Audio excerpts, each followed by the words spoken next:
Today we're gonna talk about the newest 6-star Thunder Aurorian, the Spirit Weaver, Luke.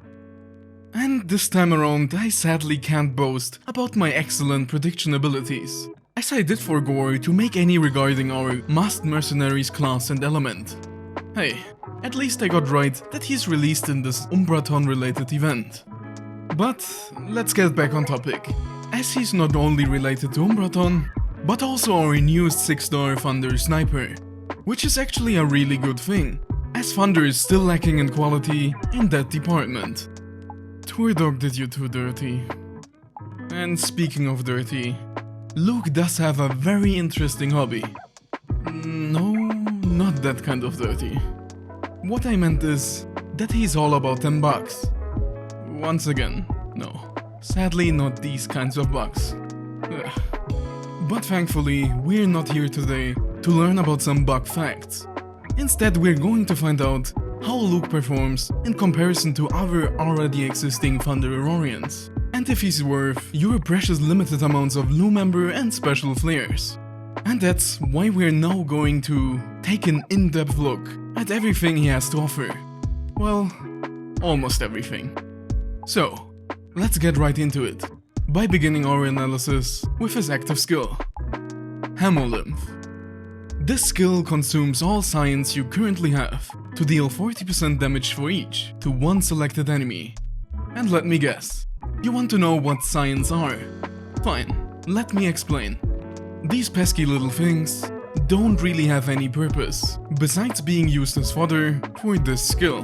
And like you probably already noticed, there's no cooldown on this bad boy.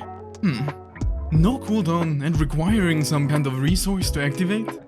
Does that ring any bells? Yes, that's right. Luke is the newest unpaid Silent Hunter intern. Only that in his case, this didn't sound parasitic enough. But it's basically just a different name for the same thing. However, there's actually one huge difference, which is that you can only hold up to 9 science at once. And also the fact that Luke isn't short on insects, as he does gain 3 at the start of every round. You heard that right.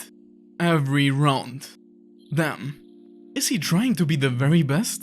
Or just the next insect type gym leader? But more importantly, how good is this?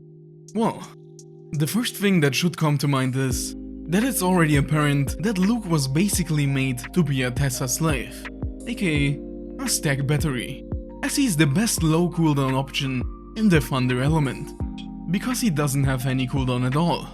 And him getting 3 science every round equals 1 potential skill usage per round. But now that we've already established that he's already good as a Tessa generator, how well does this perform outside of that?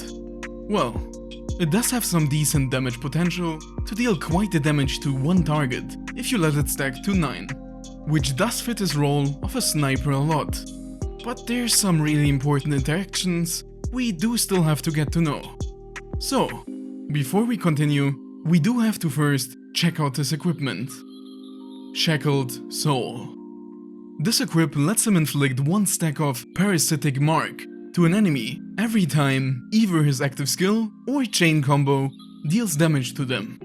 This can stack up to 9 times, and these marks are, like the name already suggests, not comparable to a full course wellness trip, more like the opposite, as each parasite stack deals up to 12% damage every time the infected enemy moves 1 tile.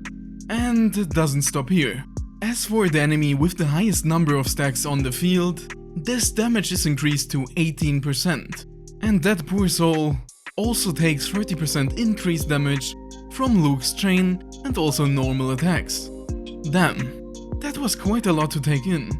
So let's break it down. But before that, you know what all this parasite talk reminds me of? No, not the movie. Yes, this. That's what's gonna happen to enemies that get to 9 stacks. A truly miserable ending. But what is pretty much the opposite of miserable is what these stacks allow you to do.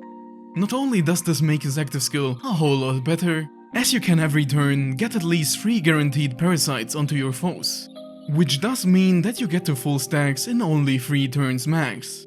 But is the damage these stacks do even relevant? Well, it often really isn't. The real big payoff of this equip is the 30% increased damage for your chain and attacks, which is instantly in effect with just one skill usage. The poison-like dot effect is just a nice little extra that sometimes can come in handy. For example, if you do have to get rid of some annoying faraway ads, or in the underground battle arena mode in our currently running event, because we all know how the AI loves to form the longest chains possible, don't we? And that's also why I had quite the fun using Luke regardless of element in these fights. But outside of that, this dot is only decent. And there's actually some interesting facts you also have to keep in mind about these. Parasite marks only deal damage when an enemy actually moves, meaning displacement effects don't trigger this, but push and pull ones actually do. And if you want to know why that's the case, he just doesn't get paid enough. Being a mercenary is a fruitless endeavor. He even had to sell one of his rare science. Hopefully that doesn't cause some kind of unexpected chaos in another universe. But let us move on. Because if we want to figure out if he's a capable enough DPS, we do need to take a look at the last puzzle piece. His chain combo. Chrysalis. This chain deals 155% damage 2 times at random to enemies within 3 surrounding clusters, at a chain trigger requirement of 3, but has the demerit of reducing the damage of every hit on the same enemy by half from the second time onwards. 160%, but this time 3 times at random in the same range and with the same demerit at 8.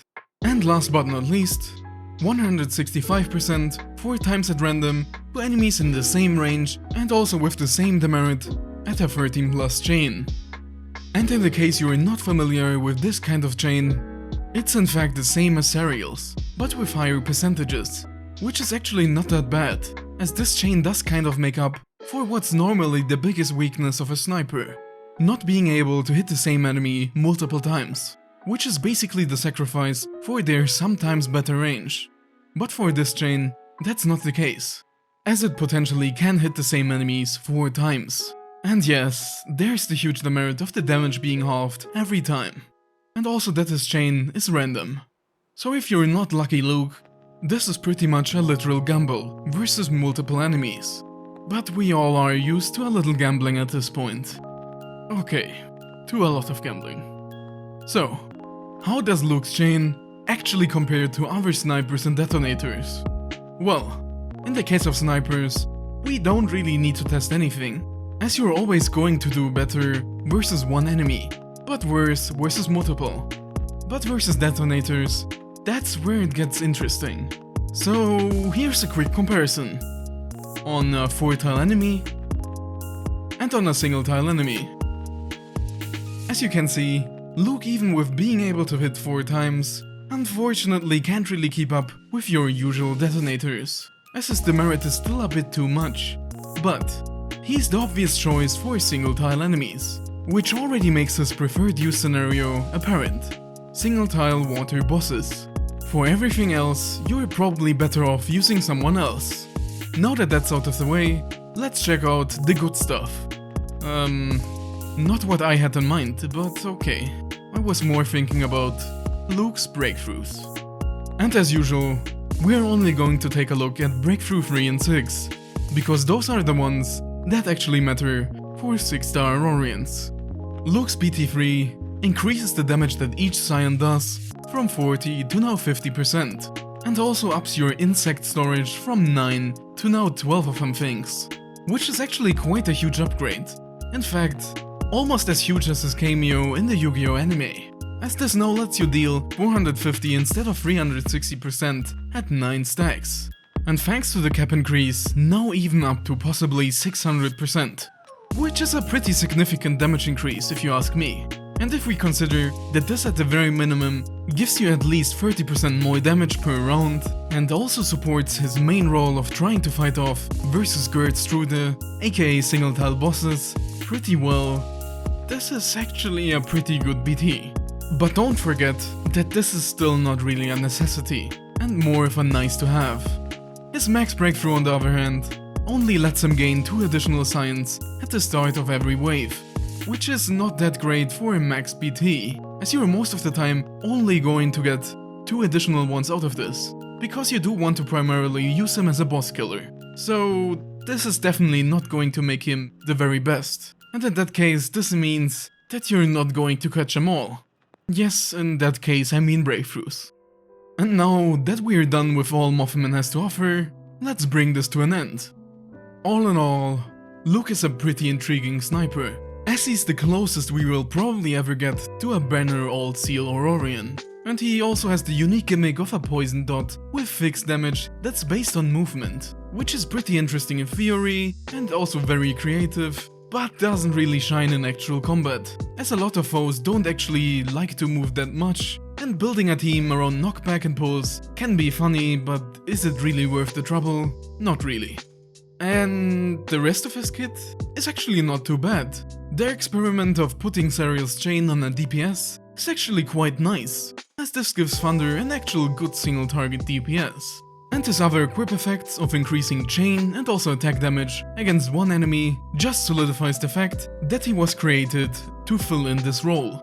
And the best thing is, he doesn't even have any real competition besides the usual detonators, and we already earlier showed that he out-damages them in these kinds of scenarios. But outside of that, he feels a bit off, as he can't really show off his strong points versus a lot of enemies. Normally I would have probably called him really solid, but that's if he would have been in the water or forest element.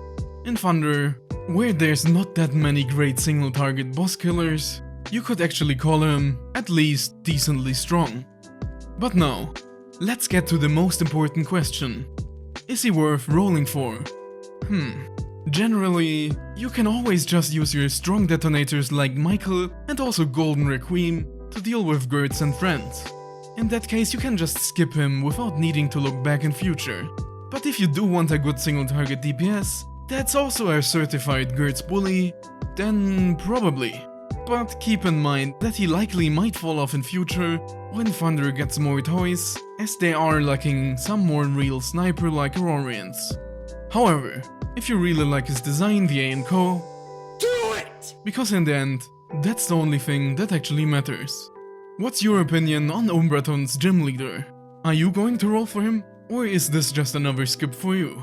If you disagree with anything or just have something to share, just comment down below. And don't forget to like and subscribe if you enjoyed the video. That was all from me, have a nice day, and see you next time.